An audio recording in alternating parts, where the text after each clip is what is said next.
नमस्कार दोस्तों, स्वागत है मेरे YouTube चैनल रावेन जीएस पॉइंट पर।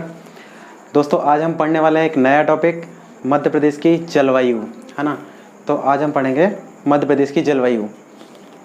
तो मेरे YouTube चैनल पर जो भी नया है वो चैनल को लाइक कर ले, सब्सक्राइब कर ले और वीडियो को अंत तक ज़रूर देखें ताकि अपने फैक्ट या जो हम पढ़ रहे हैं उसे पूरी तरीके से अपन समझ सकें अच्छी तरह से। हाँ, और मैं एक चीज़ और संदेश देना चाहूँगा कि इस समय पे आप घर पे रहिए और पढ़िए, कहीं भी अनावश्यक रूप से बाहर मत निकलिए, क्योंकि कोरोना का जो स्थिति चल रही है वर्तमान में, सरकार की बहुत सारी प्रयासों के बाद भी बहुत गंदी स्थिति चल रही है। तो आप कम से कम अपना सहयोग यही दे सकते हैं कि आप लोग अनावश्यक रूप से घर से ना निकलें और मास्क वेयर करके रखें जब भी आप बाहर जाते हैं, है ना। तो इस चीज़ का विशेष ध्यान रखें, तो हम एक अच्छे नागरिक होने के नाते एक अपना फ़र्ज निभा सकते हैं। यही एक सच्ची देशभक्ति भी है ना। तो दोस्तों आइए आज हम पढ़ने वाले हैं मध्य प्रदेश की जलवायु के बारे में। तो मध्य प्रदेश की जलवायु को पढ़ने के लिए मैंने मैप पहले से ही बना रखा है ना। तो मैप को समझने के लिए अपन क्या देखेंगे, तो मध्य प्रदेश की जलवायु को जब समझेंगे अपन तो उससे पहले कुछ ना कुछ कारण क्या है, जलवायु प्रभावित क्यों होती है ना।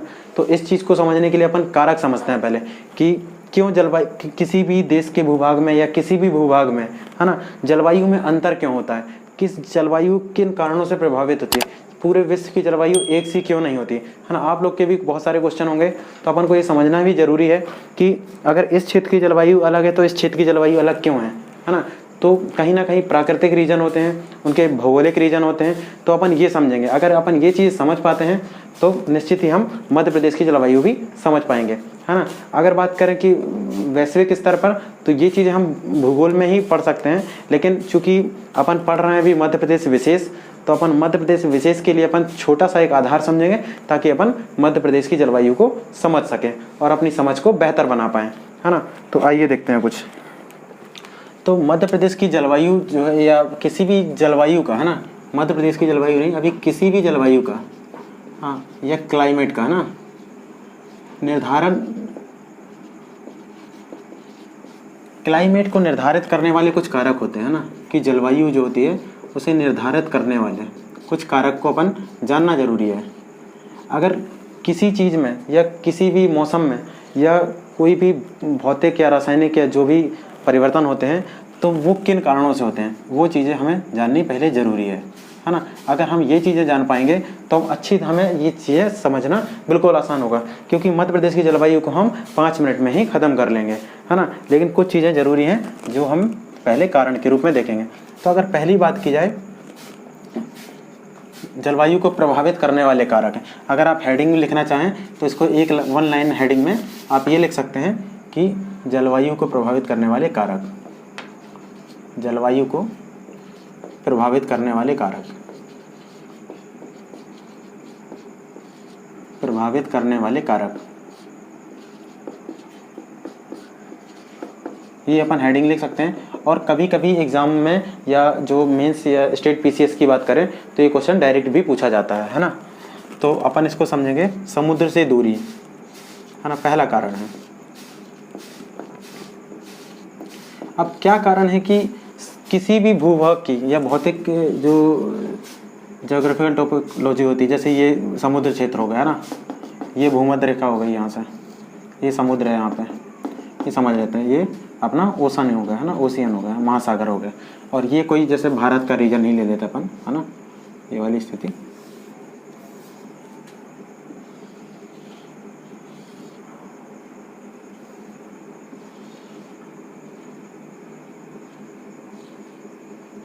इस टाइप से, है ना।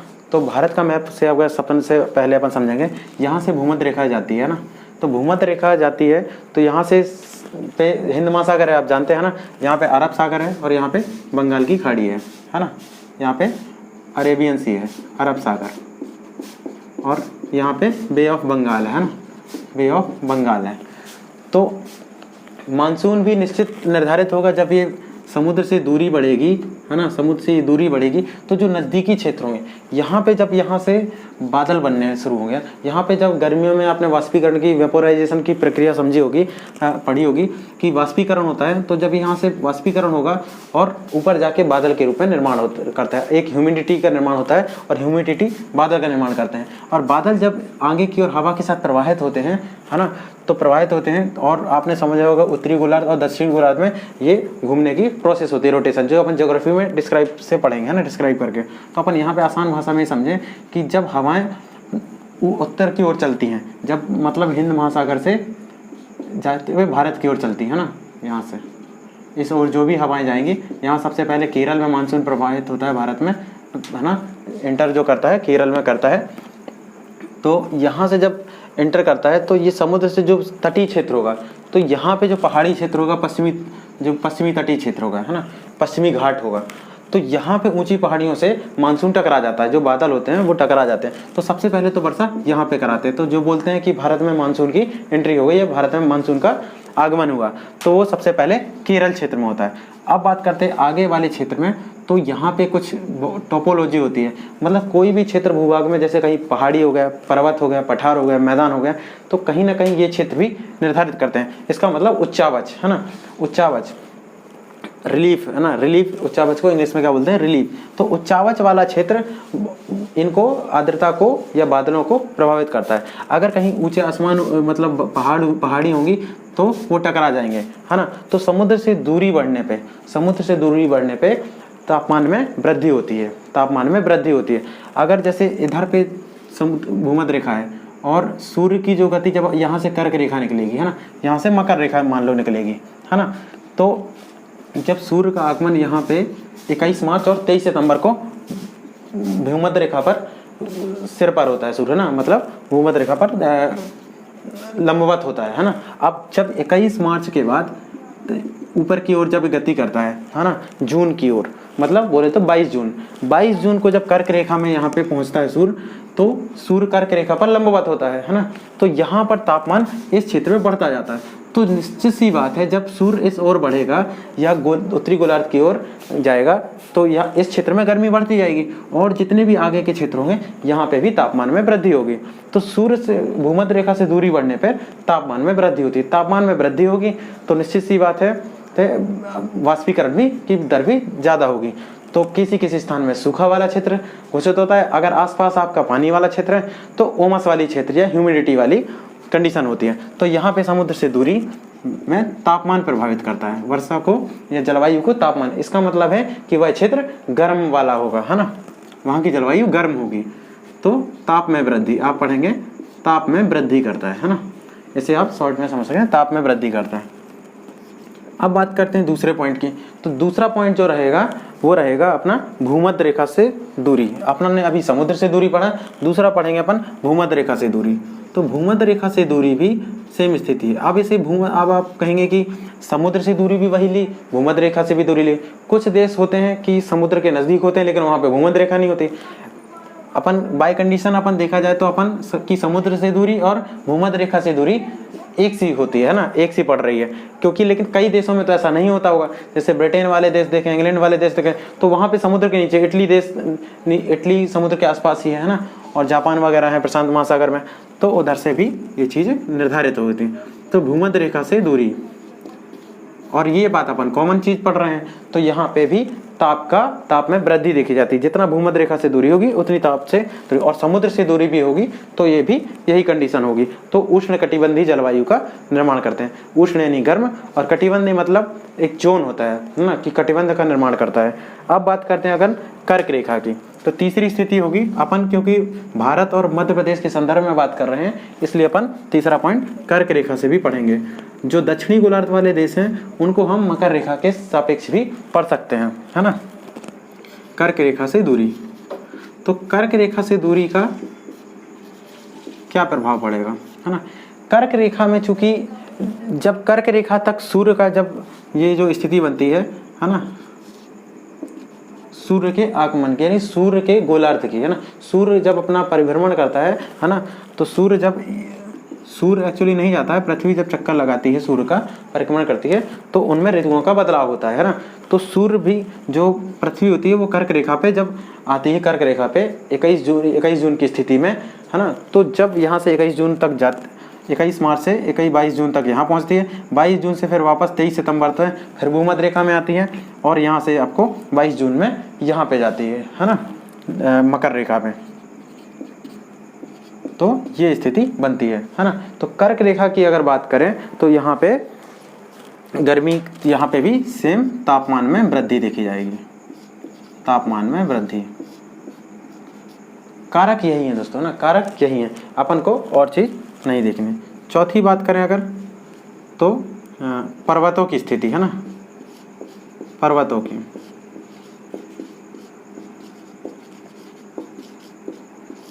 समुद्र से दूरी में ये होगा, अगर जो क्षेत्र समुद्र से नजदीक पास भी होंगे तो उनमें ह्यूमिडिटी ज़्यादा होगी, तो वहाँ पे एक चीज़ ये देखने को मिलेगी आपको, जो तापांतर होगा वो तापांतर बहुत कम होगा, है ना। और जो समुद्र से दूर वाली स्थिति होंगे वहाँ पे तापांतर आपको अधिक देखने मिलेगा।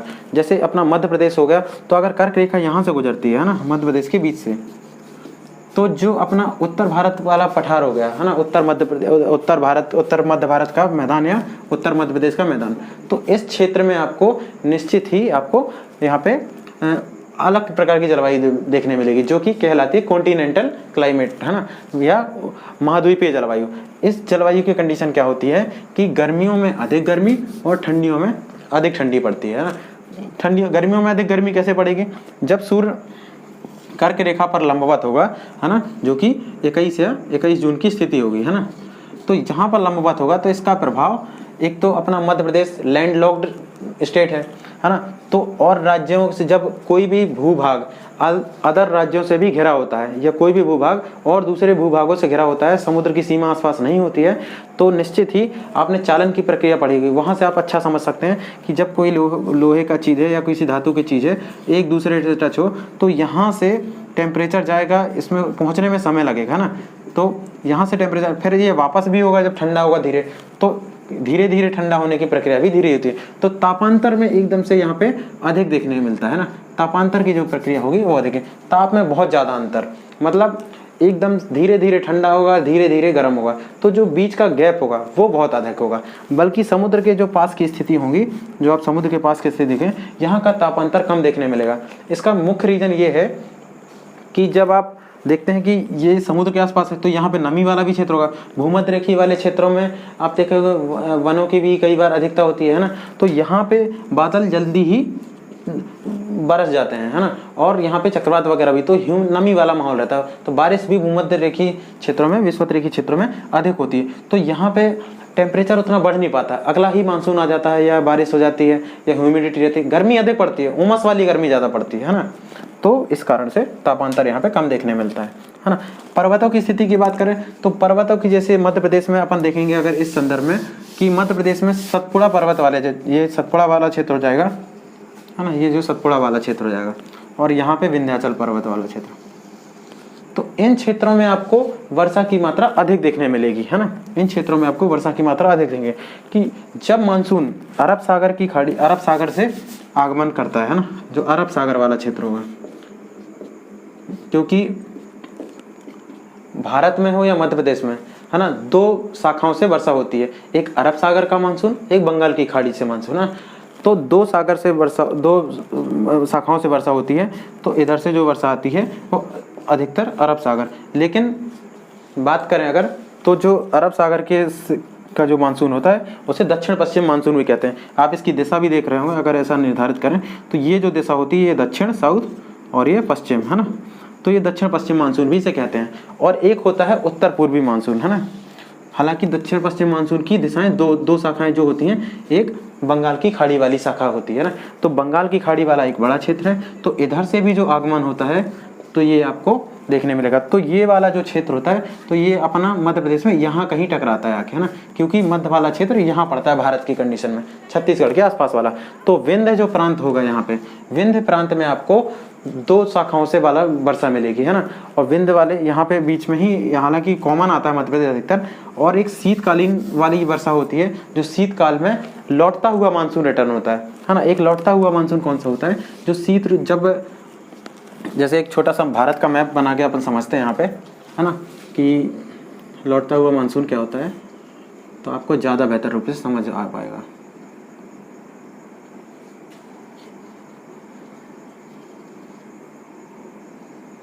इधर से आप समझ सकते हैं ऐसे, है ना। तो इधर से बंगाल, ये अरब सागर की शाखा हो जाएगी, ये बंगाल की खाड़ी से। अब जब ये जो मानसून होता है तो इन पहाड़ियों से, यहाँ मेघालय के आसपास जो पहाड़ी होती हैं और हिमालय से जो टकराती हैं, हिमालय इतना ऊंचा है ना, तो जो मानसून जाता है या बादल जाते हैं वो टकरा कर पूरी क्षमता के साथ फिर वापस होने लगते हैं। तो ये कुछ दूरी, ये आते आते वापस कमज़ोर भी होते हैं, लेकिन मध्य प्रदेश में भी ये कुछ क्षेत्रों में वर्षा कराते हैं। वो विंध्य क्षेत्र होता है ना। शीत ऋतु में जो वर्षा होती है उसे हम शीतकालीन वर्षा या लौटते हुए मानसून से वर्षा कहते हैं। ये शीतकालीन वर्षा होती है। और अगर दक्षिण भारत की बात करें तो आपको एक कोरोमंडल वाले तट में इधर देखने मिलेगी, जो कि तमिलनाडु वाला क्षेत्र होगा। यहाँ पे शीतकालीन वर्षा भी होती है ना। मध्य प्रदेश में इसे लोकल लैंग्वेज में मावठा कहते हैं। क्या बोलते हैं? मावठा, है ना, मावठा बोलते हैं। एक प्रकार की और वर्षा भारत में देखने मिलती है, वो वेस्टर्न डिस्टर्बेंस के कारण होती है, पश्चिमी विक्षोभ के कारण। उसका लॉजिक हम ज्योग्राफी में, ज्योग्राफी जब विस्तार से पढ़ेंगे अपन, भारत का भूगोल, तब हम उसे विस्तार से समझेंगे, क्योंकि उसका मध्य प्रदेश में ज़्यादा कोई विशेष रोल नहीं है ना। तो आइए हम मध्य प्रदेश के, अब यहाँ पे चौथा पर्वतों की स्थिति अपन ने देखा था। पांचवी अगर बात करें अपन, तो पांचवी स्थिति देखेंगे भू आवेष्टन, है ना। अपन ने हालांकि इसका लॉजिक समझ लिया है कि भू आवेष्टन में क्या होता है। भू आवेष्टन, भू आवेष्टन क्या से जलवायु को में क्यों प्रभावित होती है। तो भू आवेष्टन का मतलब होता है कोई भी भूभाग, है ना, जब अदर भूभाग से घिरा हो चारों तरफ से, है ना, यानी कोई भी जलीय सीमा ना हो बनाता हो। तो इसका मतलब जब ये है कि ये अगर भाग अगर गर्म होगा तो ये भाग भी गर्म होगा, और जब ये भाग धीरे धीरे ठंडा होगा तो ये भी। तो इसका मतलब है कि यहाँ पे भी टेम्परेचर आपका ज़्यादा रहेगा और इधर पे आपको तापांतर अधिक देखने मिलेगा। तो सेम कंडीशन मध्य प्रदेश में होती है कि यहाँ पे तापांतर आपको अधिक देखने मिलता है। तापांतर अधिक देखने मिलेगा तो जलवायु वहाँ की गर्म होगी, है ना। इसलिए मध्य प्रदेश की जो यहाँ की जलवायु जो आपको देखने मिलेगी गर्म जलवायु। चूँकि मुख्य रूप से अगर बात करें तो मध्य प्रदेश की जलवायु को भारत की जलवायु के ही समान मानी जाती है। उष्णकटिबंधीय मानसूनी जलवायु ही माना जाता है ना। भारत के प्रति अनुरूप ही मानी जाती है। लेकिन जो कर्क रेखा के ऊपर वाला क्षेत्र है, इसे हम देखते हैं, जो उत्तर का मैदान है, इसे हम महाद्वीपीय जलवायु के अंतर्गत देखते हैं, और ये क्वेश्चन भी यहाँ से पूछा जाता है ना। तो और कुछ एक और स्थिति बनती है जो कि होती है पठारी क्षेत्रों की। पठारी क्षेत्रों में जनरली क्या देखा जाता है, जैसे ये मालवा का पठार हो गया, है ना, यहाँ पे समझेंगे मालवा का पठार। तो कोई भी एक जब लंबा भूभाग या बृहत स्तर का भूभाग, बड़ा भूभाग होता है, तो वहाँ पे जब समतल क्षेत्र होता है ना, कौन सा क्षेत्र? समतल क्षेत्र होता है। तो समतल क्षेत्र में देखें तो हवाओं का जो प्रभाव होता है उनमें कोई चेंजेस नहीं होते हैं, है ना। एक ही प्रकार की जो गति होती है उनमें एक ही प्रकार की गति होती है। तो जो जलधाराओं का खेल होता है या जो वायु राशियाँ प्रवाहित होती हैं वहाँ से, तो वो एक ही मार्ग में या एक ही वे में, कोई फ्लक्चुएशन नहीं होता उनमें, तो उस रूप से गमन होती है, जिससे यहाँ की जलवायु सम जलवायु बोली जाती है ना। सम जलवायु, इसका मतलब ये होता है कि ना ज़्यादा गर्मियों में गर्मी पड़ती है, ना ज़्यादा ठंडियों में ठंडी पड़ती है। कि मतलब होता ना कि एक पहाड़ियों वाली, जैसे आप अगर पर्वतों वाली हिल्स वाली जगह देखें तो आपको देखने मिलेगा यहाँ पे टेम्परेचर कम देखने मिलेगा, है ना। उसका एक रीज़न भी है कि यहाँ पे जहाँ पहाड़ियाँ होंगी तो वन भी होंगे, वन जहाँ पे होंगे तो निश्चित सी बात है कि जब ऊपर की ओर अपन जाते हैं तो टेम्परेचर में गिरावट होता है, और पृथ्वी के जब अंदर की ओर जाते हैं तो टेम्परेचर में आपको बढ़ोतरी मिलती है ना। टेम्परेचर जो है आपको बढ़ोतरी मिलती है ना, बढ़ता है, और टेम्परेचर यहाँ पे घटता है ऊंचाई बढ़ने के साथ। तो पहाड़ियों पे ऑक्सीजन लेवल ज़्यादा होता है ना, मतलब ऑक्सीजन ज़्यादा, एक लिमिट के बाद ऑक्सीजन लेवल कम होता है। कि आप हिमालय की बात करें तो ऑक्सीजन लेवल कम हो जाता है ना। लेकिन अब जो छोटी मोटी पहाड़ियाँ होती हैं वहाँ पे आपको वृक्ष देखने मिलेंगे। अगर हिमालय में आप जाएंगे तो आपको वृक्ष ही नहीं मिलेंगे, आपको टुंड्रा और टैगा टाइप की जलवायु आपको देखने मिलेगी, है ना, मतलब वनस्पति देखने मिलेगी। तो जब वृक्ष ही नहीं होंगे तो वहाँ पे आपको ऑक्सीजन क्यों मिलेगी, है ना। तो यहाँ पे जो सतपुड़ा हो गया, विंध्याचल पर्वत हो गया, यहाँ आपको लंबे लंबे ऊँचे ऊँचे वृक्ष मिलेंगे जो कि साल, शीशम और सागौन वगैरह का। तो यहाँ पे आपको ऑक्सीजन का जो लेवल देखने मिलेगा बहुत उच्च स्तर पे देखने मिलेगा। तो यहाँ पे ऑक्सीजन ज़्यादा होगी, कार्बन डाइऑक्साइड की मात्रा कम होगी, तो वहाँ पे ऑटोमेटिक शीतलहर चलेंगे, है ना, ठंडा होगा। तो हिली एरिया बोलते हैं, जैसे कोई भी आपने सुना होगा, है ना, जो टापू क्षेत्र होते हैं या हिल वाले क्षेत्र होते हैं तो वो ठंडे होते हैं, है ना। बल्कि उनके जो नदी के किनारे होते हैं तो वो वाले क्षेत्र जो होते हैं वो गर्मी में गर्म अधिक होते हैं, है ना, गर्मियों में गर्म अधिक होते हैं। और लेकिन ठंड वहाँ पे साधारण होती है, ज़्यादा ठंड नहीं पड़ती क्योंकि उमस रहती है, ह्यूमिडिटी बनी रहती है। आप एक कमरे से एक उदाहरण के रूप में समझ सकते हैं, जब आप कूलर चलाते होंगे, है ना, तो बंद कमरा कर देते हो, अगर उसमें एग्जॉस्ट नहीं हो तो आप जहाँ सामने बैठे होंगे वहाँ तो आपको ठीक लगेगा, लेकिन आप जैसे ही कूलर के आसपास या हवा वाले क्षेत्र से दूर जाएंगे तो आपको ह्यूमिडिटी फील होने पड़ेगी, आपको उमस आने लगेगा, पसीना आपको आने लगेगा, है ना, क्योंकि वहाँ पे आपको हवा नहीं बल्कि गर्म हवा हुई है, क्योंकि जो अपन ऑक्सीजन ले रहे हैं और कार्बन डाइऑक्साइड छोड़ रहे हैं तो वो भी उस क्षेत्र में शामिल है ना। तो इस प्रकार अपन समझ सकते हैं पठारों की स्थिति, मैदानी क्षेत्र में सम जलवायु। अब हम समझ लेते हैं मध्य प्रदेश की जलवायु, है ना। ये चीज़ें को अपन को बहुत ज़रूरी है समझनी, तभी अपन को ये चीज़ें ज़्यादा अच्छे तरीके से समझ में आती हैं। आपने शायद ये लिखे या नहीं लिखे, आप स्क्रीनशॉट ले सकते हैं, जब मैंने पहले लिख के समझाया होगा, है ना, तो आप देख लीजिएगा।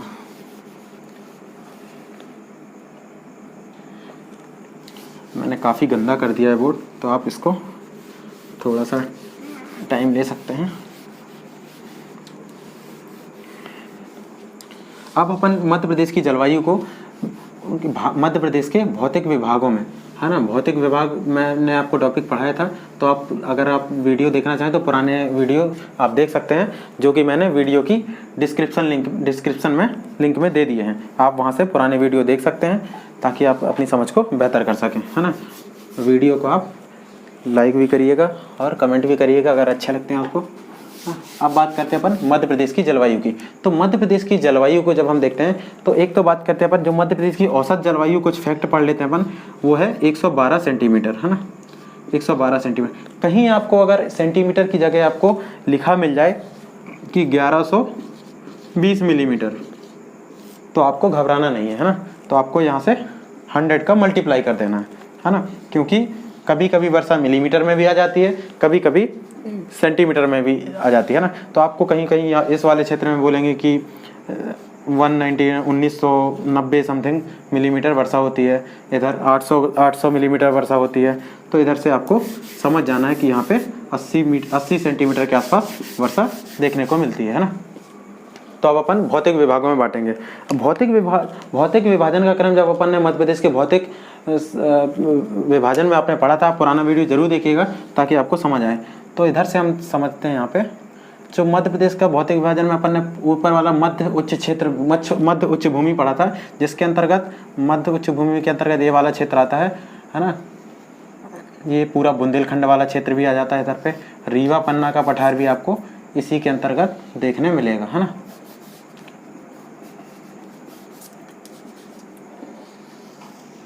रीवा पन्ना का पठार और ग्वालियर या चंबल वाला क्षेत्र जो आपको देखने में मिलेगा, तो ये आपको मध्य उच्च भूमि के अंतर्गत देखने मिलेगा, है ना, जिसे उत्तर का मैदान भी कहते हैं, उत्तर का मैदान।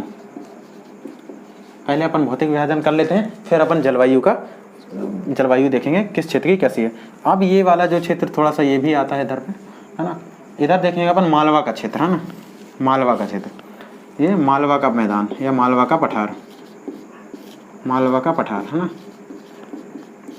मालवा के पठार में कैसी जलवायु होती है। अब बात करेंगे यहाँ से अपन जो कि नर्मदा घाटी क्षेत्र, है ना, कि नर्मदा घाटी क्षेत्र में क्या स्थिति है। नर्मदा घाटी क्षेत्र की जो जलवायु है वह कैसी है। कारक चूंकि अपन पढ़ चुके हैं तो अपन को समझने में अब समस्या नहीं होगी। अब अपना छोटा सा टॉपिक होगा।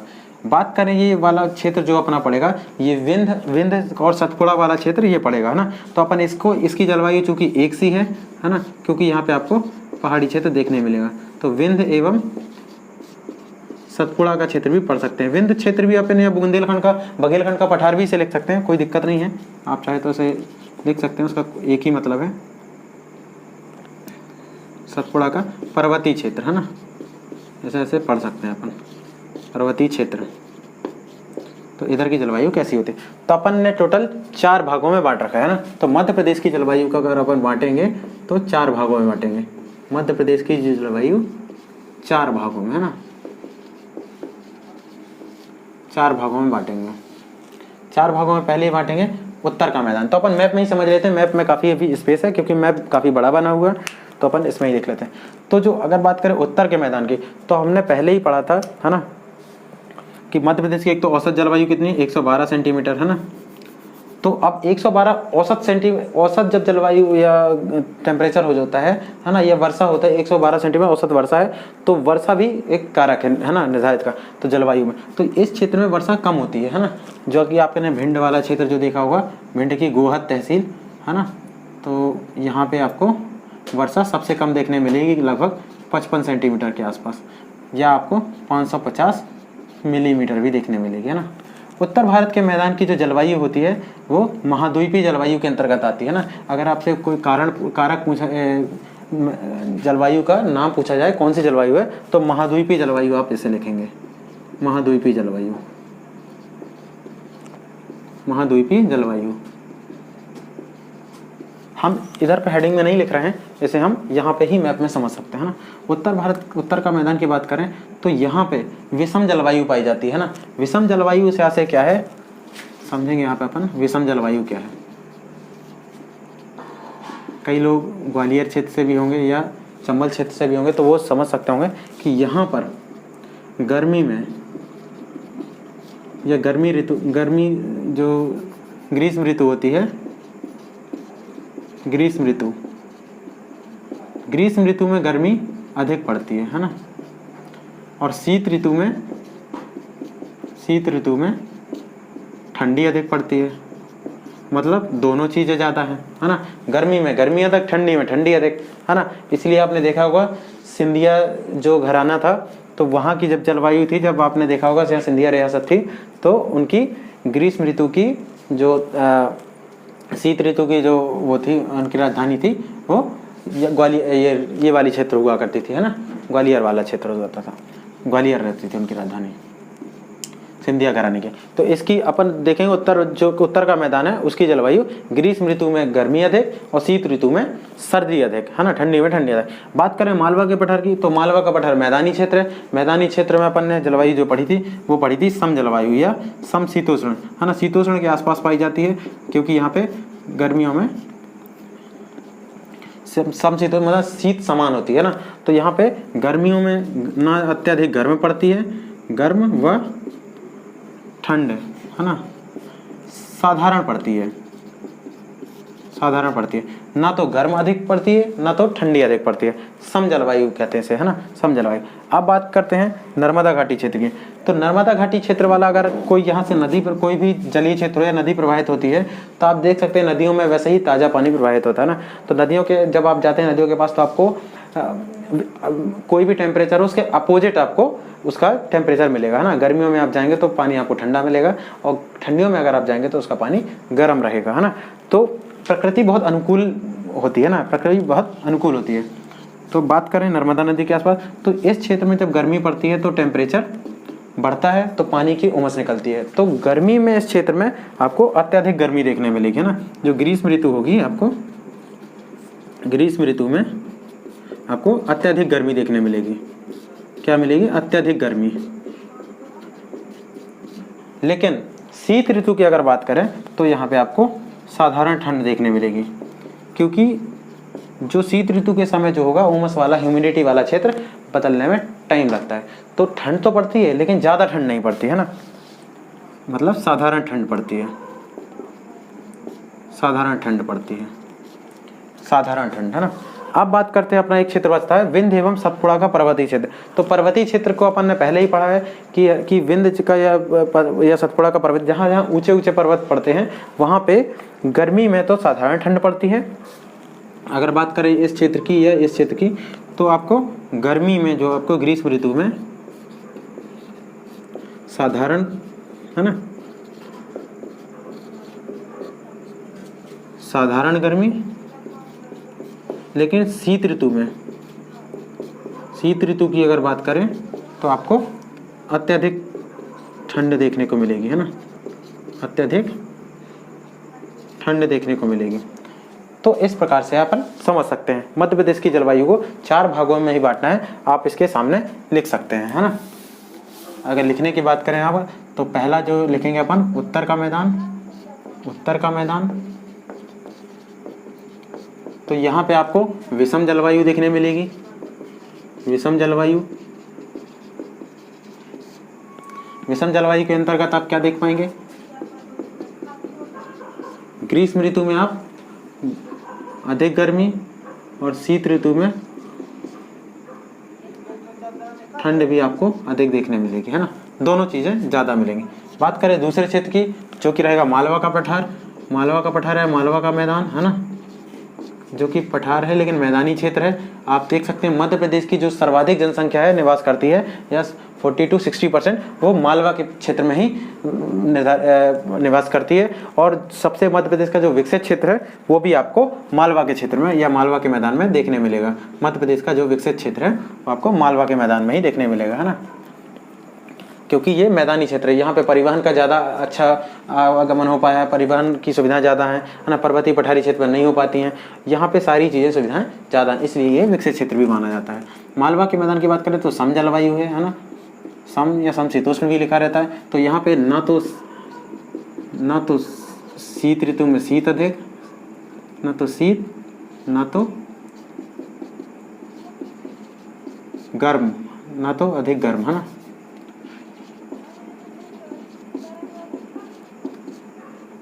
ये आपको समझ लेना है ना, क्योंकि अपन ने समझ लिया, अब मैं शॉर्ट में लिख रहा हूँ। बात करें चौथे पार्ट की तो नर्मदा घाटी क्षेत्र है। नर्मदा घाटी क्षेत्र की बात करें अगर, तो नदियों के किनारे का क्षेत्र कैसा होता है आपको देखा ही आपने, है ना, कि गर्मी में अधिक गर्मी में या ग्रीष्म ऋतु में अधिक गर्मी, जो ग्रीष्म ऋतु है उसमें गर्मी अधिक देखने मिलेगी आपको। और शीत ऋतु की बात करें अगर, तो आपको ठंड अधिक देखने मिलेगी, है ना, ठंड आपको साधारण या कम देखने मिलेगी, है ना, अपोजिट है। बात करें चौथे भाग की तो विंध्य एवं सतपुड़ा का पर्वतीय क्षेत्र, है ना, इस क्षेत्र में आपको लिख लेना है विंध्य एवं, इतना आप समझा देंगे और कारक भी लिख देंगे तो और भी आपका आंसर बेहतर हो जाएगा। सतपुड़ा का पर्वतीय क्षेत्र,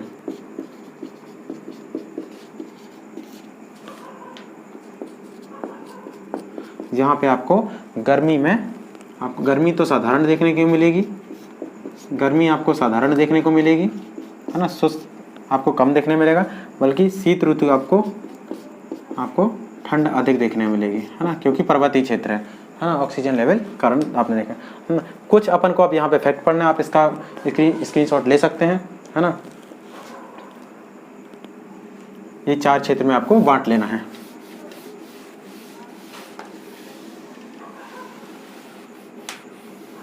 मैंने इसीलिए पहले आपको कॉन्सेप्ट समझाया ताकि आपको चीज़ें क्लियर रहें, है ना। बात करें अगर वर्षा के क्षेत्र की तो इसमें मैं एक छोटा सा यहाँ पे मेरा रोल है, क्योंकि जलवायु से जुड़ा ही टॉपिक है ना, तो इधर पे आपको समझना ज़रूरी है।